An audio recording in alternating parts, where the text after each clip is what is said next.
আজকে রান্না করব শিং মাছের ঝোল লাউ পাতা দিয়ে। মাছগুলো দিয়ে দিলাম, মাছগুলো উঠায় নিব। শাকগুলো দিয়ে দিব।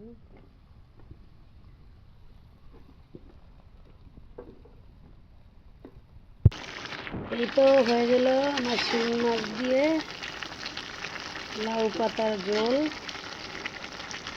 আসসালামু আলাইকুম এভরিওয়ান, কেমন আছেন? আলহামদুলিল্লাহ আমি ভালো আছি।